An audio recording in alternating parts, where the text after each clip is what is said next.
बातें बना लेना बड़ा सरल है, पर अपनी ममता को, आसक्ति को समेट पाना बहुत बहुत कठिन है।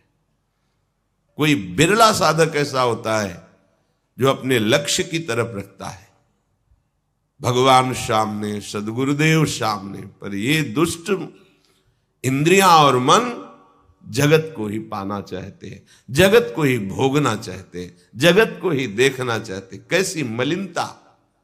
इसलिए भक्त्या युक्तः, बातें केवल कर लेना थोड़ी होता कि हमें भगवत प्राप्ति करनी। भगवत प्राप्ति करनी है तो इसके मूल में सारी बात आ गई कि अब मुझे और कुछ चाह नहीं रखनी, और कोई कामना की पूर्ति नहीं करनी, और किसी से अपनापन नहीं रखना, मुझे प्रभु चाहिए। ये सावधान हो जाइए, आप एकांत में भी भगवान के सामने हैं, आपको हमारे श्यामा श्याम देख रहे हैं। ऐसी भावना से हर समय सजग रहोगे तो पापाचरण बंद हो जाएंगे। जिनकी इच्छा एकमात्र भगवत प्राप्ति की है, यदि छंतो, तो उनको क्या करना होगा? ब्रह्मचर्यम चरंती, ब्रह्मचर्य का पालन करना होगा। प्रत्येक इंद्रियों का निर्विषय हो जाना वास्तविक ब्रह्मचर्य है।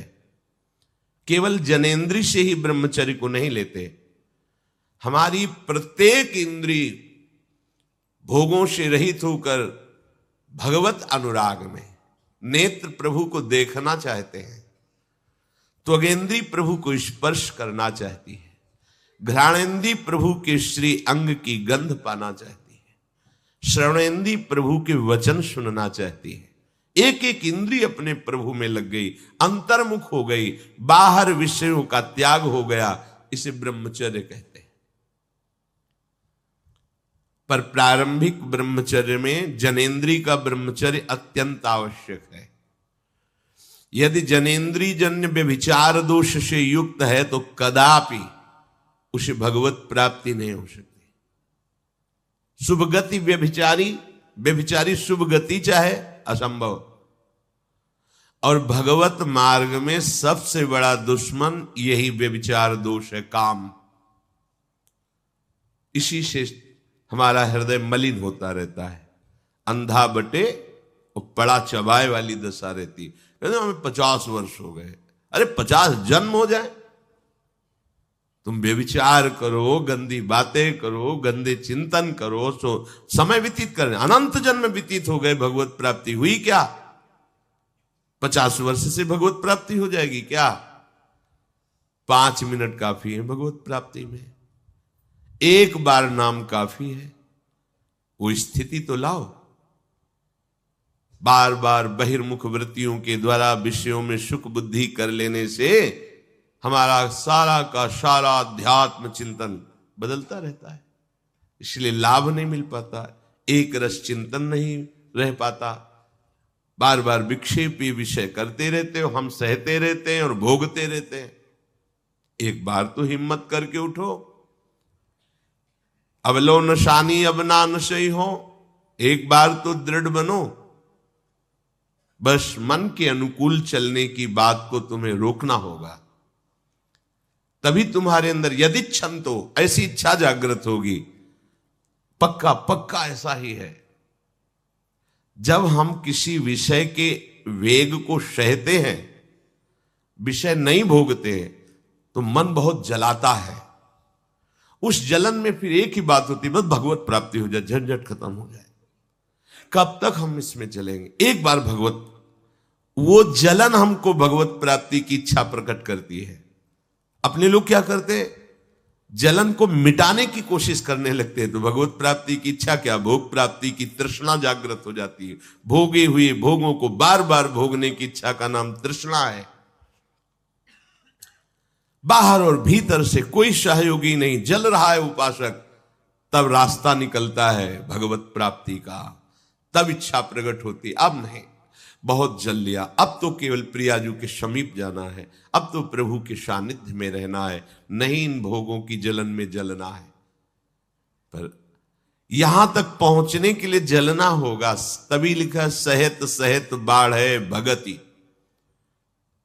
तास्तिति क्षस्व भारत, क्योंकि आगमा पाइनो अनित्यास, ये नाशवान काम क्रोध आदि तुम्हें प्रेरित करेंगे, तुम इनके वेगों को सह जाओ। ये स्थायी नहीं है, आगमा पाइनो है, आने जाने वाले हैं, और ये सहन करने से नष्ट होते हैं, भोगने से बढ़ते हैं। यदि छंतो, अगर भगवत प्राप्ति की इच्छा है तो ब्रह्मचर्यम चरंती, ब्रह्मचर्य का पालन करना ही होगा, इसमें कोई गुंजाइश नहीं, क्योंकि आप चल ही नहीं सकते। ध्यान से सुन लो, ये मनोरंजन का मार्ग नहीं है, इसमें मन ही मार तनहारिक वृंदावन में गाज, इसमें मन मारना होगा। प्रायः ये मन को दुलार करने वाले लोग कभी भाग्य से सत्संग में भी आ जाते हैं, कभी श्री विग्रह के दर्शन करने भी मंदिर पहुंच जाते हैं, कभी तीर्थ याटन भी करते हैं, पर इनका कोई लक्ष्य नहीं होता। आज सुन लिया सत्संग, बढ़िया है, लक्ष्य नहीं होता। यहां लक्ष्य वालों की बात हो रही। यदि छंतो, यदि तुम्हारी ऐसी इच्छा जागृत हो रही किसी जन्म में भगवत प्राप्ति करनी, तो ब्रह्मचर्यम चरंती, आप सच्ची मानिए, जिसके निकालने में तुमको सुख की अनुभूति हो रही, उसको रोकने में कितनी सुख की अनुभूति होगी। उन्मत्त हो जाओगे, बहुत जल्दी आपके सारे के सारे करण भगवदाकार होने लगेंगे यदि आप ब्रह्मचर्य का पालन करेंगे। शरीर स्वस्थ, हल्का, मन प्रसन्न, नींद आदि पर विजय, कितने गुण ही गुण। और ब्रह्मचर्यहीन आलस्य, प्रमाद, भोगों का चिंतन, मन का डिप्रेशन में पहुंचना, कमर में दर्द, टांगों में दर्द, सर में दर्द, घबराहट होना, बिना किसी कारण के मन भयभीत हो रहा है, भोजन अपच हो रहा है, बिना किसी प्रक्रिया के वीरनाश हो रहा है, बिना किसी प्रक्रिया के। काहे को मृत्यु स्वयं स्वीकार कर रहे हो, ये मृत्यु है। चाहे भगवान दत्तात्रेय जी बोल रहे हैं या भगवान कपिल देव जी बोल रहे हो, जब उपासक को संबोधन करते हैं भगवत प्राप्ति के लिए, तो कहते हैं कि इस भोग वृत्ति को साक्षात मृत्यु रूप देखो, ये मृत्यु है तुम्हारी। जब शरीर राग त्यागना है तो तुम शरीर से भोग भोगोगे तो आसक्ति शरीर की पुष्ट होगी, आसक्ति भोग सुख की पुष्ट होगी, है नहीं। कितने दिन शरीर रहेगा, कितने दिन भोग रहेंगे। विचारवान बनो, ब्रह्मचर्यम चरंती, ब्रह्मचर्य का पालन करो। उपासक जो ब्रह्मचारी होता है उसका खिला हुआ चेहरा रहता है, जैसे कमल खिला हुआ, बिना किसी कारण के उसकी मुख मुद्रा में प्रसन्नता होती है। जो ब्रह्मचर्यहीन होता है बुझा हुआ चेहरा होता है, तेजहीन, बिना किसी कारण के वो शोकग्रस्त लगता है। बैठा है, आपको लग रहा है शांत है, लेकिन आप चेहरे को देखो, वो एक शोकग्रस्त है, कुम्हलाया हुआ चेहरा, अशांत चेहरा। मुख प्रसन्न, तन तेज विराजा, यह है ब्रह्मचर्यम चरंती, भगवत आराधन संपन्न उपासक का। जैसे आग में पैर रखते हुए कोई चले तो कैसे चलेगा, ऐसे ही ब्रह्मचारी की पहचान है। इतनी स्फूर्ति उसके अंदर होती, जैसे आग में चलने वाला पूरा पैर नहीं रख पाएगा, अगला कदम रख देगा क्योंकि ताप लग रहा है, ऐसे उसकी स्फूर्ति होती पैरों में। उसकी आंखें एकाग्र रहती है, चंचलता इधर उधर या बार बार झपकना, यह विषयी पुरुष का लक्षण है। बार बार पलक झपकना, यह विषयी पुरुष का लक्षण है। इधर उधर ताक झांक, चंचलता, ऐसा बैठे तिनका तोड़ रहा है, पैर हिला, ये सब विषयी पुरुष के लक्षण है। ये तो बिल्कुल साधारण स्पष्ट दिखाई देता है आदमी विषयी है या ब्रह्मचारी, एक सेकंड में लक्षण होते हैं। आपको जब भगवत मार्ग का अवसर मिला है तो गृहस्थ हो, संतान हो गई, ब्रह्मचर्य से रहो। नहीं चाहिए संतान तो भ्रूण हत्या, गर्भ हत्या जैसे महापाप करने की क्या जरूरत है? उसी वीर से संतान उत्पन्न होती है जिसको आप नष्ट कर रहे हो, जिसको आप ऐसे पानी में बहा रहे हो, व्यर्थ फेंक रहे हो। तो उसको भ्रूण हत्या का पाप लग रहा है तो तुमको पुण्य लग रहा है, वीरपात कर रहे हो तुम्हें भी वही हत्या लग रही है, क्योंकि उसमें वही जीवात्मा है जो मां के गर्भ में जाके बालक रूप धारण कर लेती है, उसको तुम नष्ट कर रहे हो। पर बुद्धि भ्रष्ट हो गई है, समझ में नहीं आता, व्यर्थ में वीरपात करते हो, व्यर्थ में। तुम्हारा भजन बनेगा, तुम अध्यात्म के योगी बनोगे, मजाक है अध्यात्म का मार्ग। होश में हो जाओ, ये मन के दुलार को बंद करो। जब तक इच्छा ही नहीं भगवत प्राप्ति की तो फिर तुम कैसे भगवत प्राप्ति कर पाओगे? भगवत प्राप्ति की इच्छा कैसे होगी जब तुम्हारी इस तरह से निंदनीय वृत्तियां हैं? इंद्रियों को दुलार कर रहे हो, मन को दुलार कर रहे हो, भगवत प्राप्ति चाहते हो, आचरण नीच और चाहते हो उच्च पदवी। सावधान हो जाओ। यदि क्षंतो ब्रह्मचर्यम चरंत, ब्रह्मचर्य बहुत बहुत आवश्यक है, सबके लिए आवश्यक है, स्त्री पुरुष सबके लिए आवश्यक है। आप उसको केवल भगवत प्राप्ति से ही मत समझिए। अरे जीना है तो ब्रह्मचर्य की आवश्यकता है, स्वस्थता की आवश्यकता है, प्रसन्नता की आवश्यकता नहीं। मरा हुआ जीवन, रोज सुबह शाम निकल रही, रोज जीवन जा रहा है, किस काम का जीवन? गया गई, रात्रि गई, दिन गया, समय जा रहा है। तुम्हारा उद्देश्य क्या है? तुम्हारे हाथ क्या लग रहा है? क्या प्राप्त कर रहे हो? विचार ही नहीं रह गए, विवेक ही नहीं रहे, पशुवत बस ऊपर चमड़ी में सुंदरता का लेप करके और मलमूत्रों के भांड में प्रियता करके पूरा जन्म नष्ट कर देना। कैसी धिक्कारमयी बुद्धि हमारी है। जहां हमें मुक्त होना चाहिए वहां मांग क्या रहे? कोई बिरला ही मुक्त होना चाहता है, वो बिरला वही होता है वीतरागाहा, जिसका राग नष्ट हो गया है, वो वैराग्यवान चाह करता है भगवत प्राप्ति की।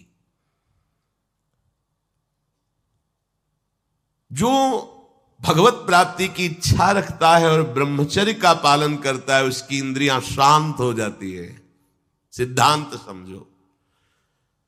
खूब भगवत भजन करो, चाहे गृहस्थ हो चाहे विरक्त। संतान उत्पत्ति की आवश्यकता है तो ब्रह्मचर्य नष्ट करो, नहीं तो गृहस्थ में भी ब्रह्मचर्य रहा जा सकता है। हर समय थोड़ी तुम्हारे अंदर विकार रहता है। बहुत सात्विक गृहस्थ हमने दर्शन की, बहुत सात्विक। पर अब तो ऐसा देखना, सुनना, बोलना, खाना पीना हो गया है कि ब्रह्मचर्य तो एक स्वप्न जैसी बात है, कोई इसे धारण ही नहीं करना चाहता। उसका कुपरिणाम सब भोग रहे हैं, सब भोग रहे हैं। नई अवस्था है, पता नहीं चलता है कि इसका जीवन का क्या उद्देश्य है, ये जीवन क्या है, समझ में नहीं आ रहा। मतलब कोई बाहरी संसारी हो तो चलो, बेचारे को मार्ग नहीं पता है, रोज सत्संग सुनते हैं, उनको ये पता नहीं कि मेरा उद्देश्य क्या है। अभी तक कैसे यही समझ में नहीं आता, उद्देश्य क्या है तुम्हारा? भोग उद्देश्य है तो नाटक क्यों कर रहे हो? जाओ मरो जाके भोगों में। अगर योग उद्देश्य है तो फिर चूक क्यों कर रहे हो? आगे बढ़ो। संपूर्ण इंद्रियां शांत हो जाती है उसकी जिसके अंदर भगवत प्राप्ति की इच्छा और ब्रह्मचर्य पालन। शब्द याद करो, ये शास्त्र है। यही तो हम चाहते हैं, इंद्रियां शांत हो जाए, यही चाहते हैं हम। भोग नहीं चाहते हम सब। हमारी इंद्रियों में जब वेग आता है तो हम परेशान हो जाते हैं, ये कैसे शांत होंगी? तो पूर्वाभ्यास रहा है, यही रास्ता रहा है कि जब वेग आवे तो इंद्रियों से भोग करो तो शांति मिल जाएगी, ऐसा। और ये उल्टा है, त्यागात् शान्तिरनन्तरम्। भोग का वेग आए, सह जाओ तो शांत हो जाओ। पर उल्टा बात हमारी बुद्धि सिखाती है कि भोगों को भोगो तो शांति मिल जाएगी। और भगवान कह रहे, जिन्होंने रचना रची इंद्रियों की और भोगों की भी, वो कह रहे त्यागात् शान्तिरनन्तरम्। तुम उनका त्याग कर दो तो शांति को प्राप्त हो जाओगे। चाहते हम शांति ही है, पर हमारी दुर्दशा है। एक आदमी गंगा के किनारे शांत बैठा, गंगा की तरंगों में आनंद ले रहा था। उसका मित्र आया, वो कैसे बैठे हो? शांत बैठे। अरे नहीं भाई, कुछ करना चाहिए। वो चुप है। बोलो ना, कुछ करना चाहिए। करने से क्या होगा? कुछ करोगे तो पैसा मिलेगा। पैसे से क्या करेंगे? भोग सामग्री लेंगे। भोग सामग्री से क्या करेंगे? भोगेंगे। भोगने से क्या होगा? शांत हो जाएंगे। बोले तुम्हारी गलत बात है, भोगों से शांति तो प्राप्त नहीं होती। मैं अभी शांत बैठा हूं और तुम मुझे अशांति की प्रेरणा दे रहे हो कि कुछ करो, धन मिलेगा, उससे भोग मिलेगा और भोग के बाद शांति मिलेगी। ऐसा कभी हो ही नहीं सकता। भोगों के भोगने से अशांति और तृष्णा पैदा होती है। बस ऐसा ही मेरा मित्र मन है, ये सिखाता है, यही सिखाता है। हम शांत बैठना चाहते हैं, ये मुझे अशांति के मार्ग में लेकर शांति दिखा रहा है। संभालो, संभालो। सबसे चूक हो सकती है, चूक को संभाल ले वही साधक है। अगर चूक ना हो तो साधक थोड़ी, वो तो सिद्ध है। साधक का शब्द ही है कि वो साधना कर रहा है, उससे चूक हो सकती है, पर वो चूक पुनरावृत्ति में नहीं आनी चाहिए। एक बार चूक हो गई, संभाल लिया। भगवान उस चूक को चूक ही नहीं मानते हैं जो संभाल ली जाए। जो बार बार पुनरावृत्ति की जाती है वो अपराध है, वो दंड है, उसको भोगना पड़ेगा। कोई और दंड नहीं देगा। वही क्रिया, वही चेष्टा तुम्हारी तुम्हें जला देगी, तुम्हें अशांत कर देगी। एक क्षण की चेष्टा पूरे जीवन भर के लिए तुम्हें जलन पैदा कर सकती। पूरे जीवन एक चेष्टा तुम्हें विमुख कर सकती है, पूरा जीवन बर्बाद कर सकती है। तत्ते पदम संग्रहेण प्रवक्षे, ये समस्त साधनों का आखिरी फल है। जब कोई भगवत प्राप्ति की इच्छा करके ब्रह्मचर्य, ये बहुत खास बात है, बैठा लीजिए आप सब। ब्रह्मचर्य की अत्यंत आवश्यकता है। बिना ब्रह्मचर्य के अध्यात्म की चढ़ाई पर नहीं चढ़ सकते हैं। आपको परेशानी इसलिए होती कि आप उसी का चिंतन करते हैं। चिंतन छोड़ दीजिए, अभ्यास के द्वारा ऐसा चिंतन कीजिए। ऊपर प्रभु ने वर्णन किया, अभ्यास योग युक्तेन चेतसा नान्यगामिना। अपने चित्त को प्रभु के नाम रूप में लगाइए। भोगों का चिंतन ही ना हो तो कोई परेशानी नहीं भोग त्यागने में। भोग त्यागने में इसलिए परेशानी है कि हमारा भोग चिंतन मुझे चैन से नहीं रहने देता। अंदर से देखिए, कोई भी भोग क्रिया होने के पहले उस भोग में तदात्म होता है और चिंतन होता है। क्रिया बाद में होती है, सब कार्य पहले हो जाता है चिंतन के द्वारा। अब चिंतन के द्वारा उससे जो सुखानुभूति हो रही, अब वो क्रिया में सुखानुभूति प्राप्त करना चाहता, वो है नहीं। फिर क्रिया के बाद फिर चिंतन, फिर क्रिया, फिर चिंतन, दुर्गति को प्राप्त हो जाता है। चिंतन बदल गया, फिर क्रियाओं का कोई महत्व ही नहीं रह गया, भोगों का कोई अस्तित्व ही नहीं रह गया। जिसका अखंड चिंतन चलता है, कोई भी विषय उस पर अपना प्रभाव नहीं डाल सकता। सब इंद्रियां शांत हो जाती हैं। अब उससे प्राप्त हुआ जो आखिरी फल है साधना का, भगवान कह रहे ये आखिरी फल है। पदम संग्रहेण प्रवक्षये, वो उस परम पद में प्रवेश कर जाता है। परम पद में अच्छी तरह से उसका प्रवेश हो जाता है, अर्थात फिर कभी नहीं लौटता है। उसे परम पद कहते हैं। पापाचरण बंद होते ही हृदय प्रभु की तरफ भाग पड़ेगा। प्रभु की तरफ भागना क्या है? प्रतिक्षण उनका गाढ़ चिंतन। फिर किसी सुख की तुम्हें आकांक्षा नहीं करनी पड़ेगी। किसी सुख का तुम्हें अभाव नहीं लगेगा। ए परलोक सकल सुख पावत, मेरी सो भैया कृष्ण गुण संचु। तुम्हें मेरी शपथ है, तुम कृष्ण के गुणों का गायन करो, कृष्ण नाम रटो, कृष्ण रूप ध्यान करो। इसका फल होगा प्रियाजू के चरणों में प्रीति।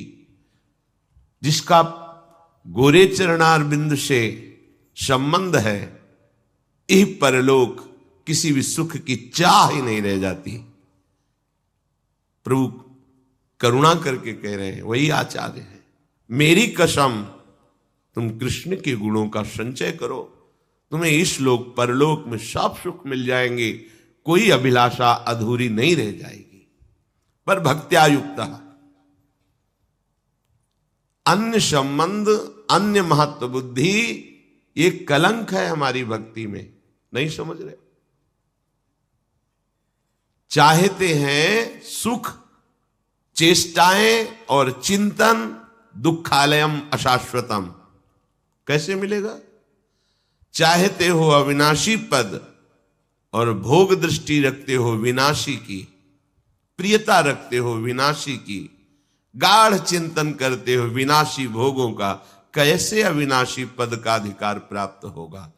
अरे तुम्हारा स्वरूप ही अविनाशी है, विस्मृत होकर भोगों में लगने से ही ये तुम्हारी दुर्दशा हुई है। भक्त्या युक्ता, अपने हृदय को भक्ति से युक्त करो, आराध्य देव की शिवा और कहीं चिंतन न जाए। अभ्यास योग युक्तेनो चेतसा नान्यगामिना, स्पष्ट कह रहे हैं प्रभु, परमं पुरुषम दिव्यम याति पार्थान चिंतयेत्। निश्चित परम पुरुष दिव्य, उस परमात्मा की तुम्हें अनुभूति होगी, उसका साक्षात्कार हो जाएगा। यदक्षरम वेद विदो वदन्ति विशन्ति यद्यतयो वीतरागाः यदिच्छन्तो ब्रह्मचर्यं चरन्ति तत्ते पदम संग्रहेण प्रवक्ष्ये। प्रभु कह रहे हैं, वेद और वेद वेत्ता ब्रह्म ऋषि, जिसको अक्षर कहते हैं, वीतराग यति जिसको प्राप्त करते हैं, वीतराग जिनका राग खत्म हो चुका है, अर्थात सुदृढ़ वैराग्यवान, जिसकी प्राप्ति की इच्छा करते हुए जो ब्रह्मचर्य का पालन करते हैं, वो परम पद में तेरे लिए संक्षेप में वर्णन करता हूं।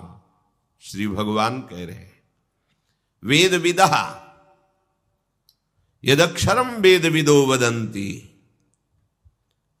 वेदों को जानने वाले ब्रह्म ऋषियों ने जिस अक्षर परमात्मा का, प्रभु का अक्षर, जिसका कभी नाश नहीं होता, क्षर माने होता है नाश, अक्षर जिसका कभी नाश नहीं होता, जो सदा सदैव एक रूप रहता है, एक रस रहता है, अक्षरम ब्रह्म परमम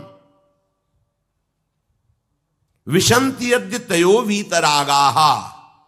ध्यान दीजिए, इस परमात्म तत्व को वही प्राप्त कर पाता है जिसका राग बीत गया है, खत्म हो गया है, वैराग्यवान। ज्यादा परिश्रम नहीं है वैराग्य में, विवेक नहीं होने के कारण हम वैराग्य नहीं धारण कर पाते। हम बाहरी बातों को वैराग्य ले लेते हैं, ऐसा कपड़ा बदल लेना या कपड़ा ना पहनना या लौकी का कमंडल, मिट्टी का पात्र, तो हम अपने को वैरागी।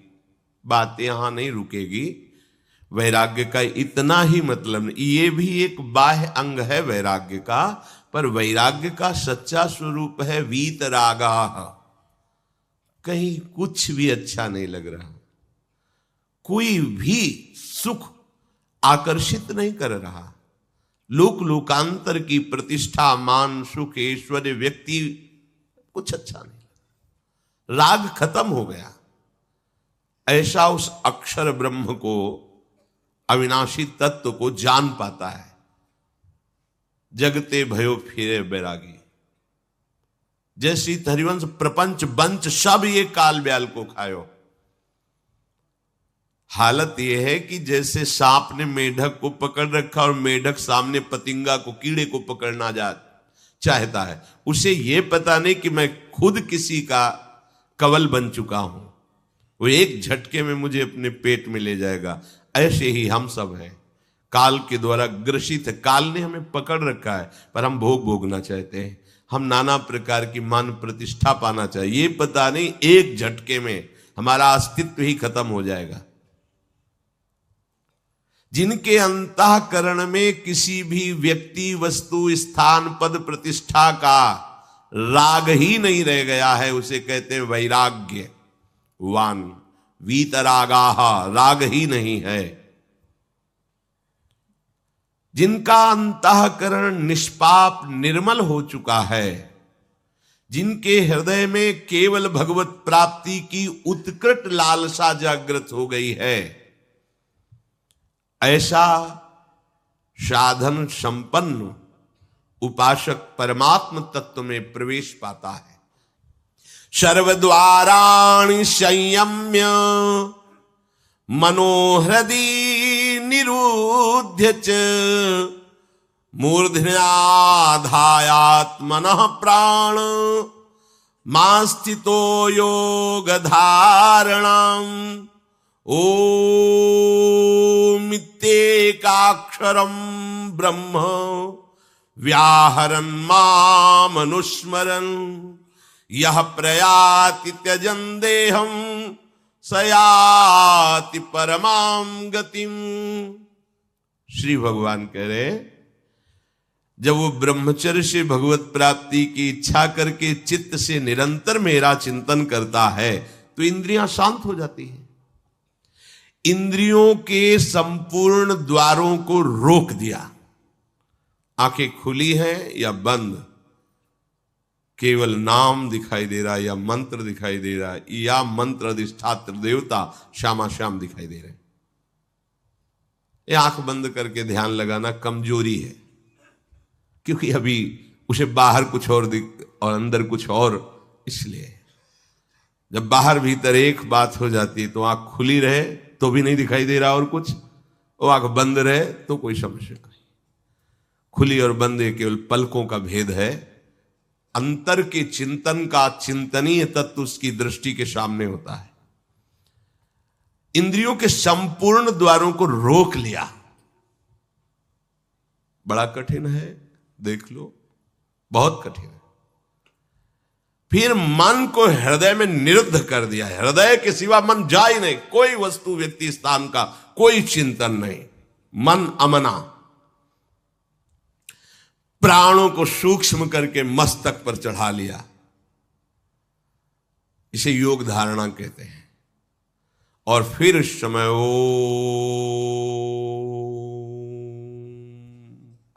ये भगवान का नाम है ओम, ये ब्रह्म स्वरूप है। इसी से वेदों का प्रादुर्भाव हुआ है। वेदों का जनक है प्रणव ओम, आउमा, इन्हीं से वेदों का प्रादुर्भाव हुआ है। बड़ी महिमा है ओम की। उद्गीत, एक अक्षर ब्रह्म का मानसिक चिंतन करते हुए माम अनुस्मर, मेरा स्मरण करते हुए वो जब शरीर छोड़ता है तो सीधे परम गति को प्राप्त होता है। आप घबरा जाएंगे नहीं?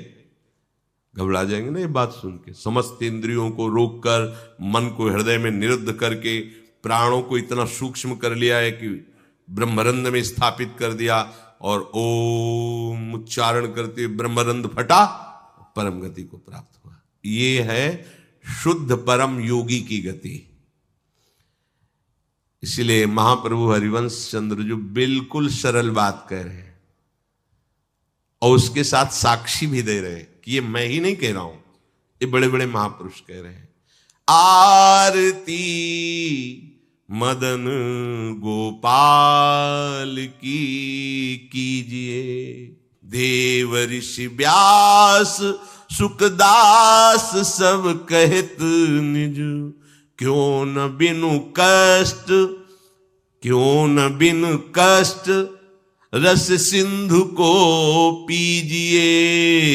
आरती मदन गोपाल की कीजिए, आरती मदन गोपाल की कीजिए। हरिवंश महाप्रभु कह बड़ा एक कष्ट का मार्ग है, चूक हो गई तो परम गति नहीं मिलेगी, लेकिन हम तुम्हें हंसते खेलते परम गति का मार्ग बता रहे हैं। हित सजनी जो परम कृपाल है। मदन गोपाल को अपने घर का ठाकुर मान लो। पद्मासन लगा के, प्राणों को सूक्ष्म करके, इंद्रियों को निर्विषय करके, मनोनिग्रह करके, प्रणव का चिंतन करते हुए, योग बल से प्राणों को मस्तक पर धारण करके, ब्रह्मरंध्र का भेदन करके परम गति को, वो परम गति बहुत हल्की होगी जो यहां मिलेगा। इस परम गति को प्राप्त महापुरुष भी महारानी जी के निकुंज में झांक भी नहीं सकते, नहीं झांक सकते। बहुत दुर्लभ रस है ये। क्या करो? बिल्कुल, क्यों न बिन कष्ट रस सिंधु को पीजिए। परम गति यही तो है लालजू महाराज, और कौन है? यही परम पद है।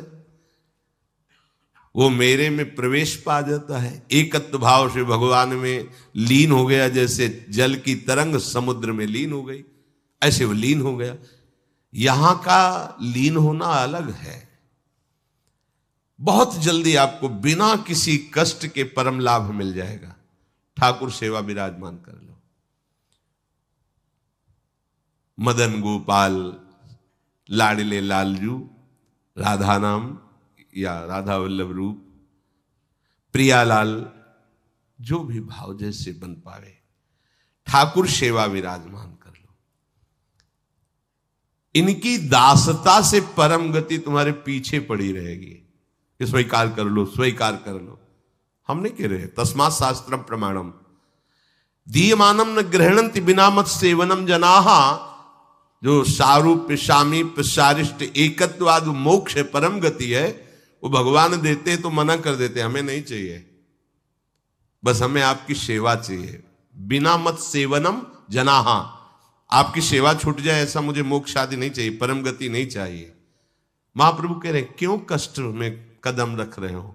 आओ, बिल्कुल सहज सरलता से परम गति तुम्हारे पीछे पड़ी रहेगी और रस सिंधु का तुम पान करोगे। क्या? इन ठाकुर का श्रृंगार करो। बहुत रिजवार है, इनको आपका भाव चाहिए। जैसे भी आप हो, कोई शर्त नहीं है कि ये चीज होनी ही चाहिए, नहीं। देखो, बाजरे की रोटी और नमक, धन्ना जाट, कुछ नहीं है, दूसरी वस्तु नहीं है ही नहीं घर में। और ठाकुर साथ खेला कि नहीं खेला? आज तक वर्णन किसी भोग का ठाकुर जी ने नहीं किया। वाह वाह, सुदामा के तंदुल पाके बोल पड़े वाह। आज जो तृप्ति मिली वो कहे, सबरी के बेर पाकर के ठाकुर जी को तृप्ति हुई। तो अगर 56 भोग से तृप्ति होती तो फिर बात अलग थी कि हम गरीब कैसे भोग लगा पाएंगे। लेकिन हमारे ठाकुर को आपका भाव चाहिए। गर्व है कि मैं 56 भोग लगाता हूं, ठाकुर ने देखा भी नहीं, दृष्टि भोग भी नहीं लगाया, क्योंकि गर्व रूपी दूषित वस्तु उसमें पड़ी है और भाव रूपी परम स्वादिष्ट वस्तु पड़ी है। तो बाजरे की रोटी को रोकना पड़ा धन्ना जाट को कि तू 3 दिन हो गए, पूरी रोटी खा लेगा तो मैं भूखा रह जाऊंगा, आधी तुम पाओ आधी हम पाएंगे। नव किशोर ठाकुर जी, नई अवस्था, धन्ना जाट खेल रहे ठाकुर भाव। महाप्रभु कह रहे मदन गोपाल का श्रृंगार करो, उनकी आरती उतारो। देव ऋषि नारद, शुकाचार्य, भगवान व्यासदेव जी आज बड़े बड़े महापुरुष कह रहे हैं यदि मदन गोपाल ठाकुर की सेवा की तो बिना कष्ट के परम गति, परम सुख तुम्हें वरण कर लेगा। बिना कष्ट के तुम परम